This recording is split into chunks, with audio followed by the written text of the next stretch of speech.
1921 খ্রিস্টাব্দে ঢাকা বিশ্ববিদ্যালয়ের কার্যক্রম শুরু হয়। ঢাকার রমনা এলাকার প্রায় 600 একর জমি নিয়ে ঢাকা বিশ্ববিদ্যালয় প্রতিষ্ঠা হয়।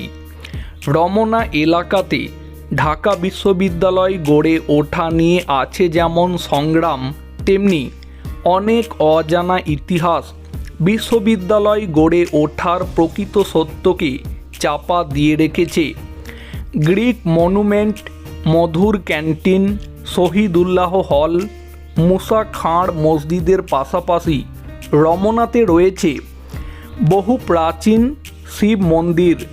যেহেতু ঢাকা বিশ্ববিদ্যালয় প্রায় 600 একর জমি নিয়ে গড়ে উঠেছিল, তাই প্রশ্ন থেকে যায়, তাহলে কি ওই স্থানে পশ্চিমবঙ্গের পূর্ব বর্ধমান জেলার কানলার 108 শিব মন্দির এবং বর্ধমান শহরের 108 শিব মন্দিরের মতনই অতীতে কি 108 শিব মন্দিরের অস্তিত্ব ছিল বর্তমান রমনা ঢাকা বিশ্ববিদ্যালয় প্রাঙ্গণে? ঢাকা বিশ্ববিদ্যালয়ের মধ্যে শিব মন্দিরের নির্মাণ ইতিহাস বহু প্রাচীন। বর্তমানে সংস্কারের ফলে শিব মন্দিরটির আদি বৈশিষ্ট্য কিছুটা হারিয়েছে। শিব মন্দিরটির দৈর্ঘ্য 110 ফুট, প্রস্থ 52 ফুট, উচ্চতা 35 ফুট এবং আয়তন 5500 বর্গফুট। মন্দিরে প্রবেশের দুটি পথ আছে, একটি পূর্ব দিকে এবং অন্যটি পশ্চিম দিকে।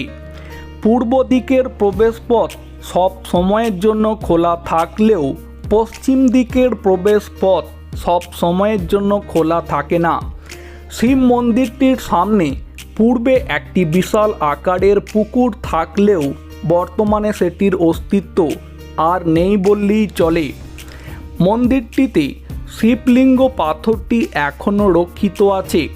শিবলিঙ্গ পাথরটির জন্যই মূলত মন্দিরটির নাম হয়েছে শিব বাড়ি মন্দির।